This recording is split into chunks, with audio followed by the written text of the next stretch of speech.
আলামিনের হাবিব জনাব মুহাম্মদুর রাসূলুল্লাহ সাল্লাল্লাহু আলাইহি ওয়াসাল্লাম বলেছেন, কিয়ামতের ময়দানে আল্লাহর কসম করে বলছি, সেদিন জাহান্নামীদের ভীষণ কষ্ট হবে আর জান্নাতীদের জন্য অত্যন্ত আসান হবে, অবস্থাটা খুবই আরামের হবে। নবীজি বলেন, এক ফরজ নামাজ, এক ওয়াক্ত ফরজ নামাজ আদায় করতে যে সময়টুকুন লাগে, কিয়ামতের মাঠের এই সময় এত বড় বিরাট লম্বা সময় জান্নাতীদের জন্য এরকম হালকা হয়ে যাবে। সুবহানাল্লাহ। হযরত আবু সাঈদ খুদরী রাদিয়াল্লাহু তাআলা হাদিস কেন বর্ণনা করেছেন, এক ওয়াক্ত নামাজ, একটা ফরজ নামাজ পড়তে যতটুকুন সময় লাগে এতটুকুন সময়ের ভেতরে জান্নাতীদের কারবার শেষ হয়ে যাবে। সুবহানাল্লাহ বিহামদি। আর ওদের কারবার তো শেষই হবে না। وَيَوْمَ تَشَقَّقُ السَّمَاءُ بِالْغَمَامِ وَنُزِّلَ الْمَلَائِكَةُ تَنزِيلًا।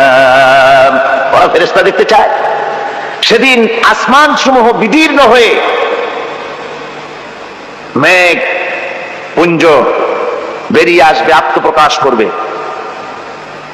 তার ভেতর থেকে ফেরেশতারা ক্রমাগত নাজিল হতে থাকবে।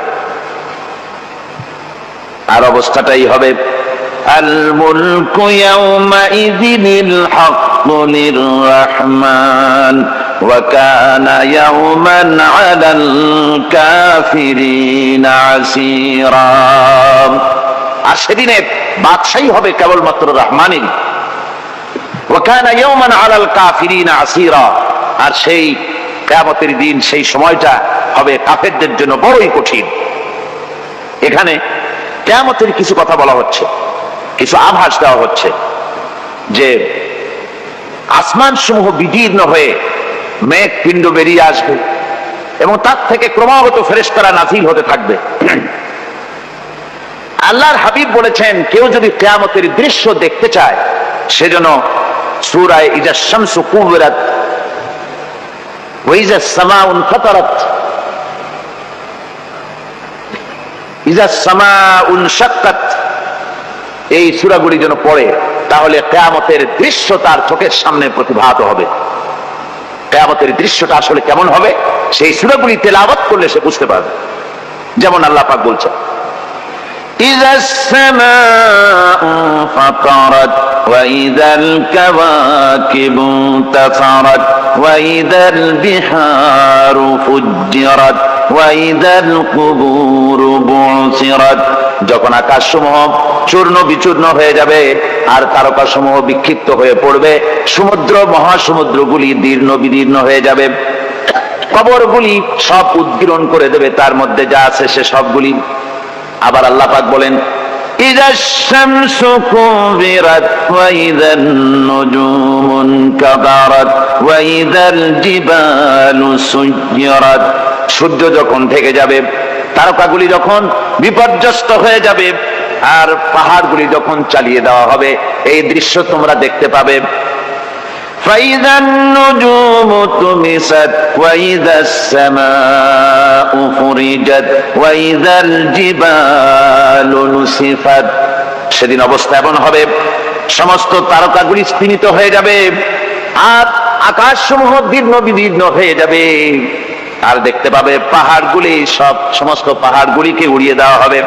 আবার অবস্থা আরো কি হবে, فَإِذَا بَرِقَ الْبَصَرُ وَخَسَفَ الْقَمَرُ وَجُمِعَ الشَّمْسُ وَالْقَمَرُ। যখন চক্ষু বিস্ফারিত হয়ে যাবে মানুষের, চাঁদ আর সূর্য নিষ্প্রভ হয়ে যাবে, সব একাকার হয়ে যাবে, চন্দ্র এবং সূর্য তার অস্তিত্বকে হারিয়ে ফেলবে। শুধু তাই নয়, وَحُمِلَتِ الْأَرْضُ وَالْجِبَالُ فَدُكَّتَا دَكَّةً وَاحِدَةً। জমিন ও পাহাড়গুলির মধ্যে সংঘর্ষ লাগিয়ে দেওয়া হবে আর তা এক ধাক্কায় জমিন এবং সমস্ত পাহাড়গুলি চূর্ণ বিচূর্ণ হয়ে যাবে। সুবহানাল্লাহ ওয়া বিহামদিহি। আল্লাহ রাব্বুল আলামিন বলছেন, এইভাবে করে কিয়ামতের দৃশ্য, বিভীষিকাময় দৃশ্য তোমরা দেখতে পাবে। আর সেদিনের রাজত্বটা কার হবে? আল মুলকু ইয়াউমাইযিনিল হাক্কু লির-রাহমান। সেদিনের রাজত্ব হবে কেবলমাত্র রহমানের।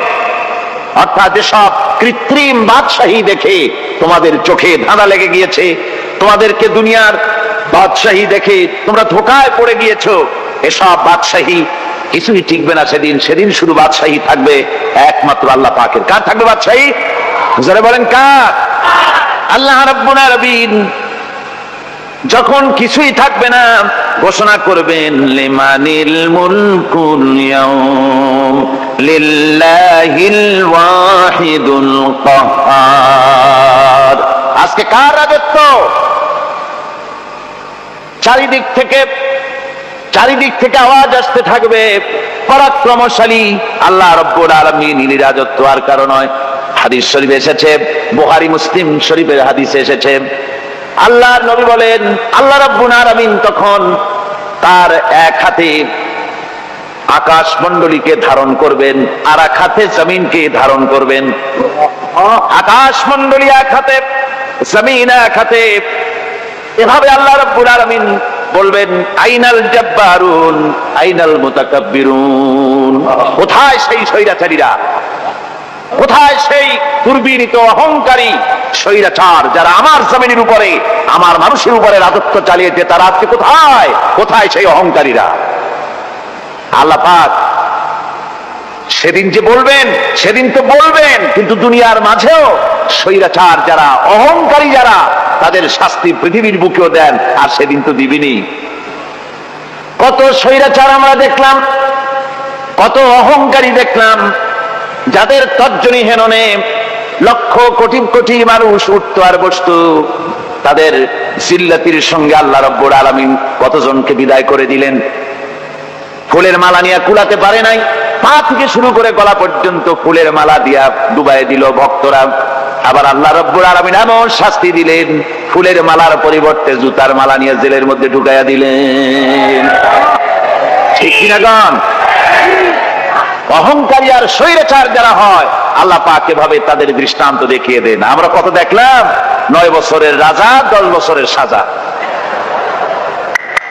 পৃথিবীর বুকে যারা অহংকার করে, যারা স্বৈরাচার হয়, আল্লাহর আইনকে যারা বৃদ্ধাঙ্গুষ্টি প্রদর্শন করে, আল্লাহ পাক তাদের জমিনেও দেখান। এখানে চূড়ান্ত ফয়সালা আল্লাহ করেন না, আসল ফয়সালার জায়গা তো আছেই, তবে এখানে নমুনা দেখায় দেন।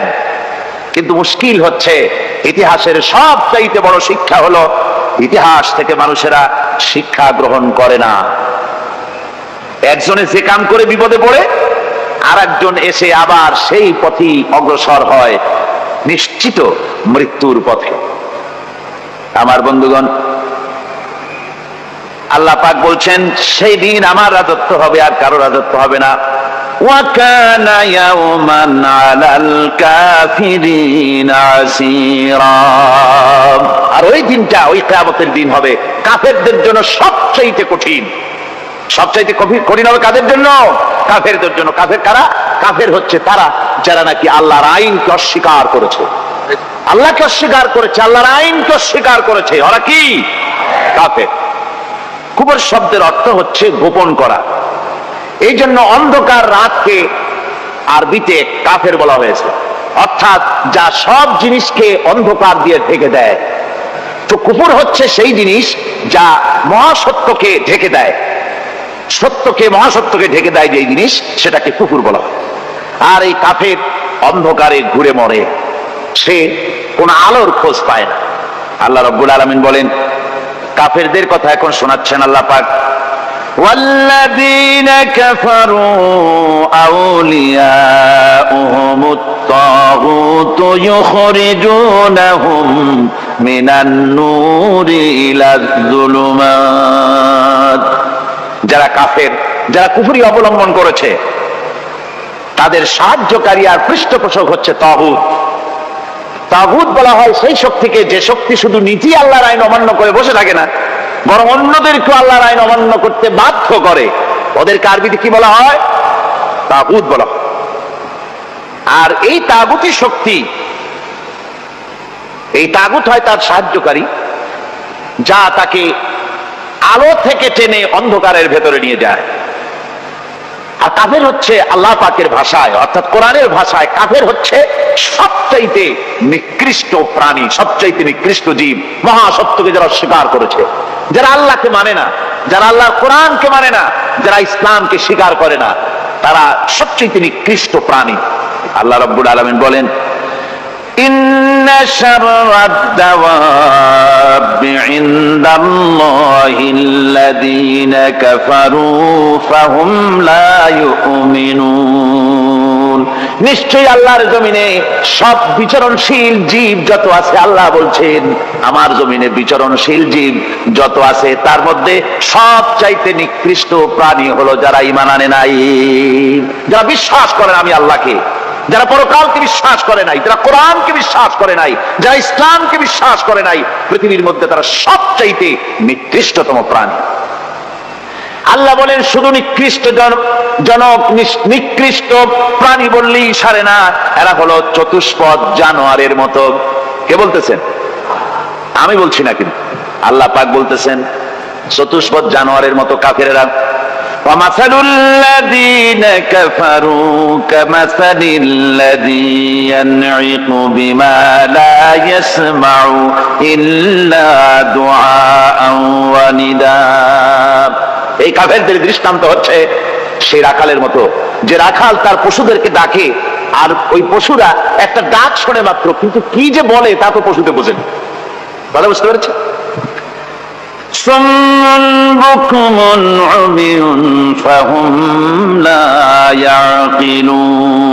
এরা বোবা, এরা বধির, এরা অন্ধ, এ কারণেই কোনো কথা বোঝে না।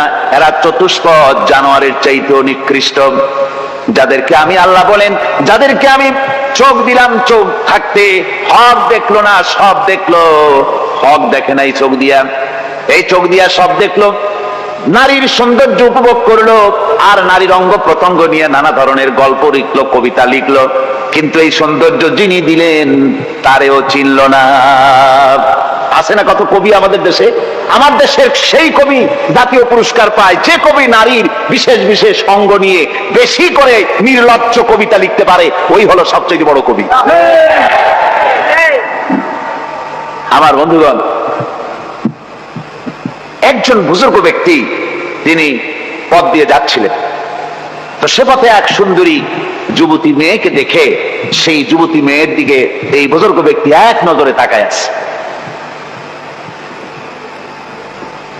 তখন এই ঘটনাটাকে কবি এভাবে লিখতেছেন সাজায়, একদা সুখদায়ক প্রমোদা বদন দর্শন করিব ঝরিল নয়ন, হেসে কহে সে রূপসী সবিস্ময় মন, কহ দেখি মহাশয় কহ কি কারণ, বিষয় বিরাগী তুমি ভুবনে প্রচার, কি হেতু জন্মিল তব মানস বিকার, সামান্য ললনা রূপ করি দর্শন, উচিত না হয় তব অশ্রু বরিশন।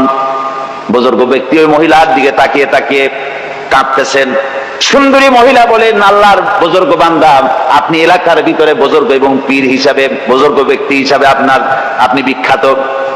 আজকে আমাকে এখানে দেখে আপনি আমার দিকে তাকায় আমার রূপ উপভোগ করতেছেন আর কাঁদতেছেন।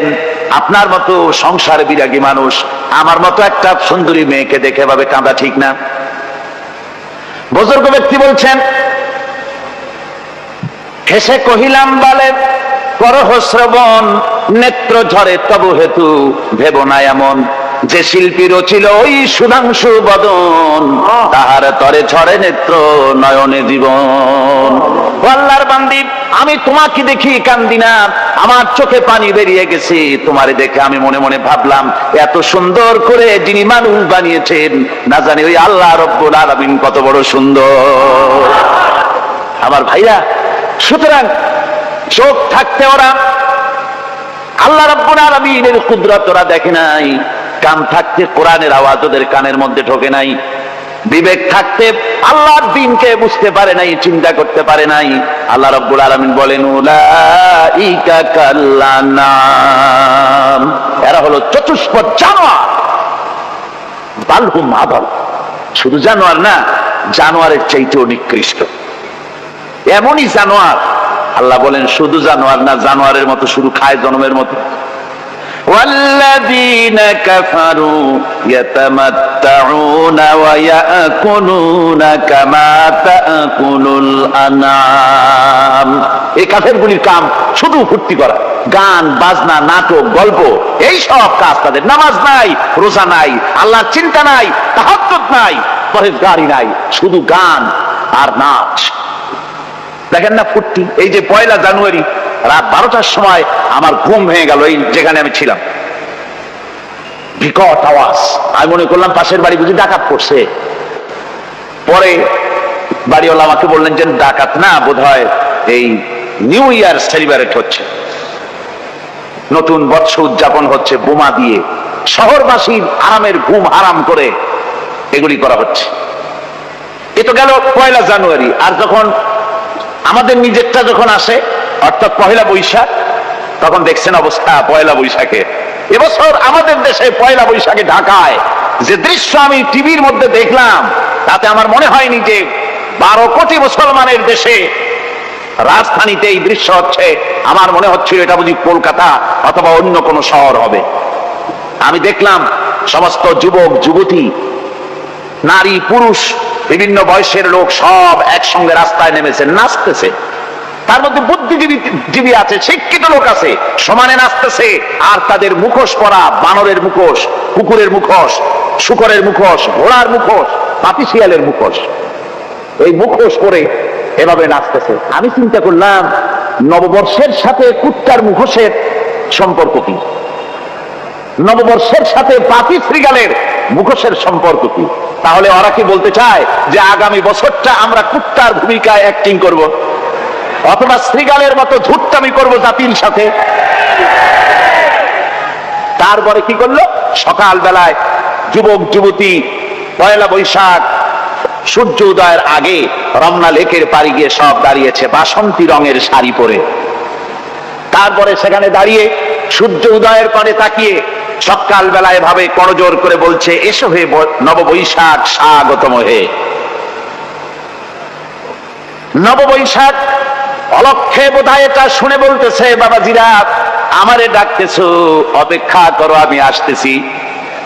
আমারে ডাকতেছো, আমি আসতেছি, কোমরে গামছা বেঁধে আসতেছি, 225 মাইল স্পিডে আসতেছি, 30 ফুট উঁচু জলোচ্ছ্বাস নিয়ে আসতেছি, নববৈশাখের মজা সাত টাকায়। আমার ভাইরা, মুসলমান নববর্ষ উদযাপনের সাথে মুসলমানের কিসের সম্পর্ক? মুসলমান যদি এই দিন উদযাপনই করে, তাহলে তাকে করতে হবে ফজরের নামাজ পড়বে। মুসলমান নববর্ষ উদযাপন করবে, ফজরের নামাজ পড়বে, তারপরে কোরআন শরীফ তেলাওয়াত করবে, দরুদ শরীফ পড়বে, আল্লাহর দরবারে হাত তুলে বলবে, রব্বুনা রব্বিন, একটি বছর পার করে দিলাম, নাফরমানি ছাড়া কিছুই তো করি নাই, বিগত বছরে যা করেছি মাফ করে দাও, আগামী বছরটা গোটা জাতি আর দেশের জন্য কল্যাণকর মঙ্গলময় করে দাও। এটাই তো বলা উচিত ছিল নাকি? বলে না করে, তা না বলে বৈশাখের পরিচালককে না দেখে সরাসরি বৈশাখকে আহ্বান করা হয়েছে। আর বৈশাখ আহ্বান করার মজা জনমের মতো দেখাই দিয়েছে। আল্লাহ রাব্বুল আলামিন তাই বলেন, কাফেররা তাদের কাজ হলো শুধু খাওয়া, তারা এমন খাওয়া খায় জনমের মতো খায়, ইয়াকুলুনা কামা তাকুলুল আনাম, জানোয়ারে যেমন খায় ওই রকম খায়। তার মানে খায়, একটু বিসমিল্লাহ কয় না, খায় যখন ছেড়ে দেয় তখন আলহামদুলিল্লাহ বলে না, বাঁ হাত দিয়ে খায়, আবার বাঁ হাত দিয়ে খায়, ডাব একটা কাটলো, বিসমিল্লাহ নাই, খাইলো, 2-4 ঢোক খাইয়া পুরা ডাবটা ফেলাই দিল। ডাবটা কি তোমার বাজান তৈরি করছিল নাকি? একটু বিসমিল্লাহ বললা না, একটু শুকরিয়া আদায় করলাম। আমি গত এই ডিসেম্বর গেল, ডিসেম্বরের 16 তারিখ আমেরিকা থেকে এসেছি। ওখানে দেখলাম তারা প্রতি নভেম্বর মাসের শেষ বৃহস্পতিবার থ্যাঙ্কস গিভিং ডে অবজার্ভ করে। তা আমি জিজ্ঞেস করলাম, থ্যাঙ্কস গিভিং ডে জিনিসটা কি? ওরা বললো, এটা হচ্ছে এই যে গড আমাদেরকে সারা বছর ভালো খাওয়াইছে, আমাদেরকে ভালোভাবে পড়াইছেন, সুন্দর রেখেছেন, এই জন্য আমরা গডকে থ্যাঙ্কস দেই নভেম্বরের এই শেষ দিনটিতে। সারা বছরে ভালো খাইছি, ভালো থাকছি, এই জন্য গভর্নমেন্টকে মানে গডকে থ্যাঙ্কস দিলাম। আমি আমার আলোচনায় সেখানে বললাম যে দেখেন, রাশিয়ার সাথে আমেরিকার পার্থক্য তো এখানে, ওরা গডকে অস্বীকারই করেছে, গডই মানে না। আর এরা গডের নামাজ রোজা বা ইবাদত কিছু করুক আর না করুক, গডের অন্তত একটা ধন্যবাদ দেয়। ওরা ওদের ডলারে লিখেছে ইন গড উই ট্রাস্ট, প্রত্যেকটা ডলারে লেখা আমরা গডে বিশ্বাস করি। তো শুকর আদায় করলে তো আল্লাহ বাড়িয়ে দিবেন। আল্লাহ রাব্বুল আলামিনের সুন্নাত হলো শুকর যদি কেউ আদায় করে আল্লাহ বাড়িয়ে দেন। লা ইন শাকারতুম লা আযীদান্নাকুম ওয়া লা ইন কাফারতুম ইন্না আযাবী লাশাদীদ। আমার নিয়ামতের শুকর যদি আদায় করো আমি বাড়ায় দেব, আর যদি নিয়ামতের শুকর আদায় না করো তাহলে মস্ত বড় শাস্তি তোমাদের জন্য রেখেছি। তো আমেরিকা শুকর আদায় করে নিজেরা খাইয়া, কিন্তু ওদের জমিন হলো বিশাল জমি। আমি কয়েকবার গিয়েছি এবং বহু স্টেট সফর করেছি। ওদের জমিন এত ফার্টাইল, জমিনে যদি রীতিমতো তারা ফসল ফলাতো, এই ফসল সারা দুনিয়ার দরিদ্র ভূমুক্ষ জনতাকে খাওয়াইয়া বাঁচাইতে পারত, কিন্তু ওরা তা করে না। ওরা করে কি? ওরা মুনাফার হার, বাজার দর ঠিক রাখার জন্য নির্দিষ্ট পরিমাণ জমিনের ফসল ফলায়, কিন্তু জমিন এতই উর্বর ওদের মেজারমেন্ট করা, মাপ করা, হিসাব করা ফসল হয় না, ফসল হয় বেশি। তখন বাড়তি ফসলকে তারা প্রতি বছর লক্ষ লক্ষ টন আলু আর গমকে তারা সমুদ্রে নিক্ষেপ করে। তাদের আলু এবং গম সেই সময় তারা নিক্ষেপ করে সমুদ্রে যখন ইথিওপিয়া, সুদানে মানুষ না খেয়ে মরছে। পৃথিবীর বিভিন্ন দেশে মানুষ ক্ষুধার যন্ত্রণায় যখন চিৎকার করছে, আর তাদের এই চিৎকারে আকাশ বাতাস ভারী হয়ে যাচ্ছে, তখন ওরা এই কামটি করছে। তাই আমি ওই প্রথম দিন বলে